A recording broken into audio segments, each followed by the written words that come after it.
All right, so we continue this adventure and made some changes.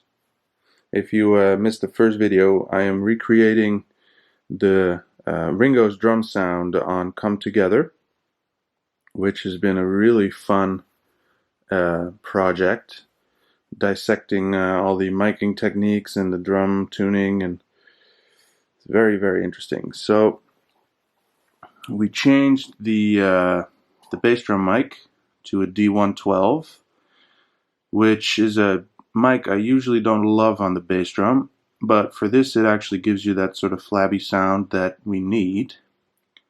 Also, when you listen closely to Ringo's original track, you can tell that he is using a batter head without a muffle ring in it. I think in the 60s they didn't have what would have been like a power stroke at the time, or in this case I'm using an Evans EQ4, but heads like those I don't think they existed at the time, so he was probably just using an ambassador.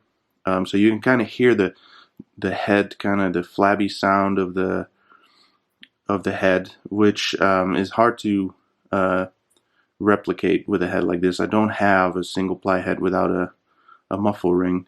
So I did take out some of the muffling to get a little closer. I took out the that muffler that's in there. I took that out too, but that made it a little too tubby sounding. So this is the closest I can get. It's not exactly like the recording, but in the mix it does have the right sort of punch. So still have the condenser there as well to blend in. I tuned up the toms a little bit so that they're a little bit more in the same sort of area.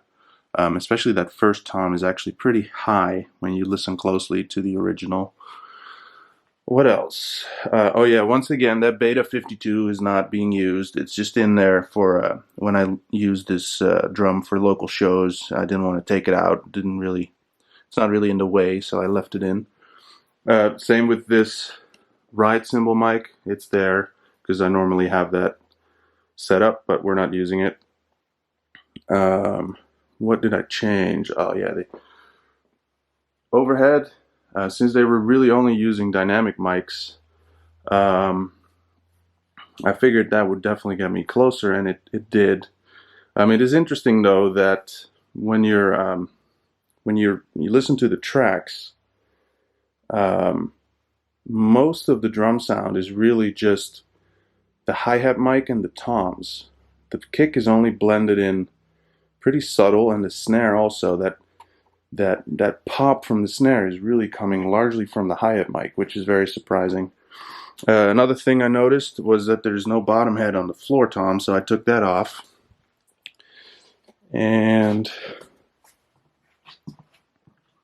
switch the cymbals around a little bit. Snare drum, I ended up going with an acrolite.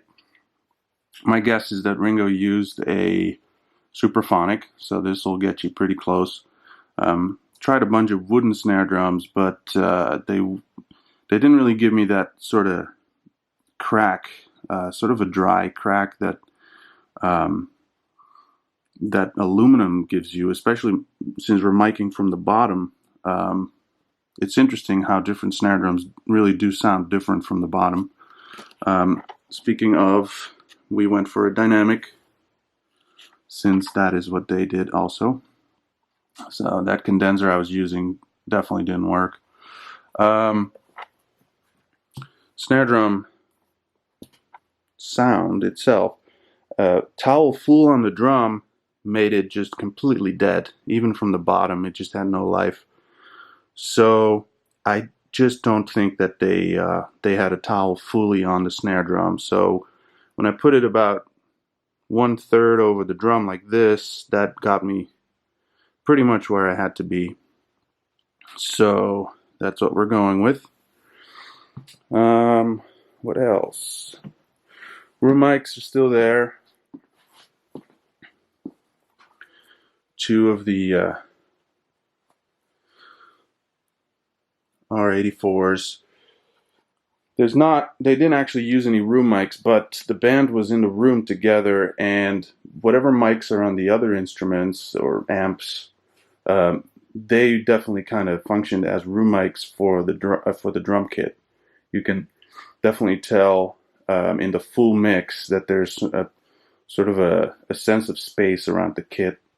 So in the mix, I have those room mics pretty low, but if you take them out, it definitely doesn't sound right. So there's a little bit of room in there. And I think that's about it. So let's take a listen to what that sounds like in the computer.